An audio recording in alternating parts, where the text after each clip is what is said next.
नयन gene से जो कि रामजीवन सिंह जी के पुत्र हैं और आज जो है ये जनसुराज ज्वाइन करने वाले हैं। जैसा कि एक आम क्वेश्चन है अभी जो है सभी जनता में लोगों में जो है खास करके आपके विधानसभा क्षेत्र में जो है ये चर्चा का विषय बना हुआ है कि आप जो है आज जनसुराज ज्वाइन करने वाले हैं और इसी सिलसिले में जो है प्रशांत किशोर जी भी बेगूसराय आ रहे हैं। तो सर सीधा सा क्वेश्चन है सर, जनसुराज को आपने क्यों चुना सर?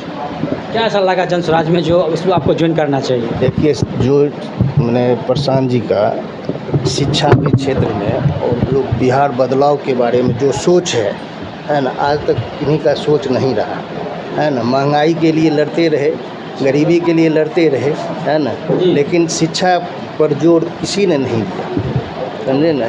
जो मूल चीज़ है शिक्षा, ये बार बार शिक्षा पर ही कहते हैं, अपने कैंडिडेट के बारे में कहते हैं अगर मेरा कैंडिडेट गलती से गलत हो जाए तो उसको वोट मत देना, जो अच्छा है उसको वोट देना, है ना। तो इसलिए इनका जो लगता है कि मान लीजिए बिहार को निश्चित तौर पर कहीं न कहीं बदलेंगे, है ना, लोगों का अटूट विश्वास है। और यही कारण है जो बिना मान लीजिए सुरक्षा के और इतना हज़ार का हज़ार आदमी चल रहा है और अहिंसक रूप में, कहीं से कोई हिंसा नहीं है। यह बात दर्शाता है कि जनता इनके साथ है और इनोसेंटली साथ है ना, जिससे कहीं कोई दुर्भावना अगर रहता है तो कहीं न कहीं क्लेश होता है ना, यह मामूली बात नहीं है। सर जैसा कि आपके पिताजी जो थे वो जी पिताजी जो हैं आपके जी सॉरी पिताजी जो हैं आपके वो 5 बार विधायक रह चुके हैं और 2 बार सांसद भी रह चुके हैं और मंत्री भी रह चुके हैं। तो क्या कुछ उन्होंने आपको बताया अनुभव के तौर पे? और जब आप जो देखिए, अनुभव तो ये है कि इनके माने ईमानदारी वो मेरे रोम में है ना। 1 इंच इधर उधर कभी नहीं हो सका। आज 60 हम होने को हैं, जान लीजिए। इनके इच्छा के अनुसार ही आज हम ज्वाइन कर रहे हैं, आप समझ लीजिए। नहीं तो हम 2000 में मिले हो गए रहे। कहिए क्यों? 99 में चुनाव हुआ एमपी का, पिताजी एमपी हो गए। 2000 में बिहार का चुनाव था, है ना, उसमें रामविलास जी चेरिया बरियारपुर में मेरा नाम फाइनल किए और ये टेबल छोड़ के भाग गए, यह कह के यह तमाशा थोड़े है जो बाप बेटा बैठ के देखेंगे हैं। या तो हम आज रिजाइन देते हैं, है ना, उसी को ले आइए हम रिजाइन देते हैं। उससे क्या है, उसके बाद हिम्मत है जो हम लोग मान लीजिए हमको कहे जो तुम पिताजी को मैंने समझाओ, हम कहे नहीं, हम उस लायक थोड़े हैं जो हम उनको कहेंगे वो जिद हम नहीं करेंगे, है ना। वो जो कहेंगे वही होगा। और आज जान लीजिए लोग का यह कहना है कि शुद्ध रूप से मैंने आप परिवार में एक बार अगर राजनीति में आ गए तो क्या घर से अब राजनीति ख़त्म हो गई? तो नहीं, या तो हम नहीं रहें या कम से कम 10 साल गैप दो, 10 साल गैप दो, 2 चुनाव देखो, उसके बाद चुनाव में आना, है ना। तब इनकी सहमति बनी। 2004 के बाद राजनीतिक जीवन से इन्होंने संन्यास ले लिया। आज 93 साल के हैं, जो हैं आपके सामने हैं, है ना। तो यही समझ लीजिए जो यही चीज़ है और ज़िंदगी भर यही लेके जाना है और यही है हम लोग। कहीं न कहीं इनसे आपको प्रेरणा मिला? जी बस।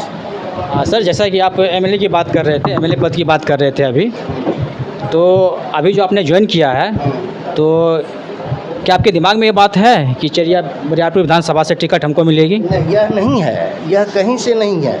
हम आज ज्वाइन किए, वह नेता सोचें, पार्टी सोचे, है ना, हमारा कहाँ इस्तेमाल करेगा, है ना। वो आपके मन में अभी किस तरह की वो बात नहीं है? नहीं है। हम ज्वाइन कर, आप एक आम कार्यकर्ता के तौर पे ज्वाइन कर कार्यकर्ता के रूप में हम आए, है ना, उसमें कहीं ये नहीं है। हम तो कहे उससे पहले जब भी हुआ ना, कहीं हम मान लीजिए राजनीति के लिए कैंपस से निकलने नहीं दिए, कहे नहीं यह काम नहीं, सब चीज़ संपत्ति तुम्हारा है, ज्ञान बादाम जो भी है मैंने दे दिया, वह मेरे रहते, तो मैंने वह एक्सेप्ट किया।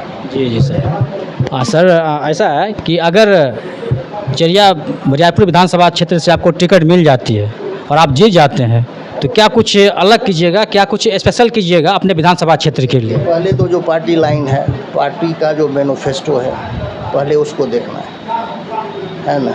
अब जानिए कि पार्टी किस स्तर पर पहुंची है। सरकार में पहुंची तब तो मान लीजिए जो होगा हो सकता है। अगर सिंगल एमएलए बन के रहना है तो जान लीजिए एमएलए लैट के पैसा के सिवा एमएलए को कोई पावर नहीं, ये आप समझिए। आपका कुछ तो विजन होगा ना अपने तरफ से? नहीं, जो विजन पहला पार्टी विजन है, पार्टी के लीक को हम तोड़ेंगे नहीं ना, हम तो उसके बेस पर ही चलेंगे, आगे बढ़ेंगे। नमस्कार, आप देख रहे हैं बेगूसराय खबर में आपके साथ सौरभ कुमार। अभी हम मौजूद हैं चरिया बरियारपुर विधानसभा में मंझौल में, और हमारे साथ राजनेता रामजीवन बाबूजी हैं, हमारे साथ जुड़ रहे हैं, उनसे बातचीत करना चाहेंगे। क्या कहेंगे सर? सबसे पहले सर हमारे चैनल में आपका स्वागत है सर। बहुत बहुत धन्यवाद आपको। सर क्या कहना चाहेंगे आज के राजनीति को लेकर? देखिए,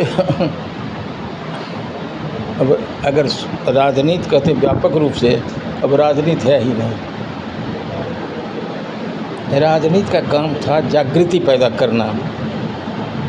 कभी सोचा है पृथ्वीराज की पराजय के बाद 600 वर्षों तक ये देश गुलाम रहा।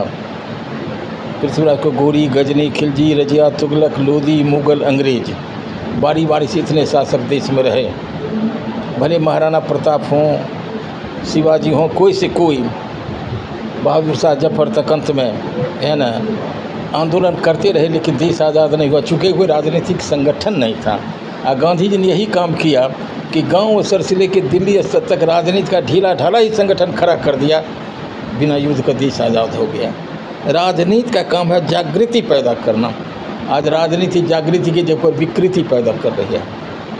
सर आज आपके आवास पे जनसुराज के प्रणेता प्रशांत किशोर जी का आगमन हो रहा है, उनको लेकर क्या कहना चाहेंगे? प्रशांत किशोर जी ने ये किया है, शुरू किया है। काम कठिन है, बहुत कठिन है, क्योंकि राजनीति में इतनी विकृति पैदा हो गई कि कहानी की राजनीति अब नीति के आधार पर नहीं है। राजनीति सिद्धांत के आधार पर, नीति के आधार पर नहीं है। अब जात आधारित है, क्या क्या है, ये करने 20 तरह की चीज़ें हैं, है ना। बहुत कठिन है, लेकिन मेहनत करेंगे तो ठीक है, कोई बात नहीं। मैं भी 62 का चुनाव हार गया, सरसे से लगातार जीतता रहा। तो एक बार जब इनकी पहचान बन जाएगी, अच्छाई, तो हर आदमी अच्छाई को पसंद करता है। बुरा से बुरा आदमी भी अच्छाई को पसंद करता है। भले क्षणिक लाभ के लिए कुछ कर ले, लेकिन चांदनी रात को भले कहता है चोर हैं चांदनी रात न भवा, लेकिन चांदनी रात भले चोरी करने के जाए उसमें नहीं, लेकिन चांदनी रात तो उसको भी अच्छी लगती है। पहले के बिहार में और अब के बिहार में क्या अंतर आपको दिख रहा है? बिहार तो वही है, बिहार का भौगोलिक नक्शा कहाँ बदला है। कुछ तो बदलाव आपके समय में और आज के समय में?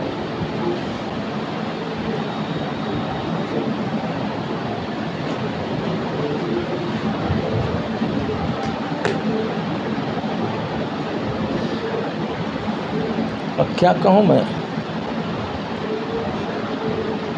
आप बिहारी हैं ना जी, आप खुद महसूस करते होंगे, तो फिर क्या कहूँ।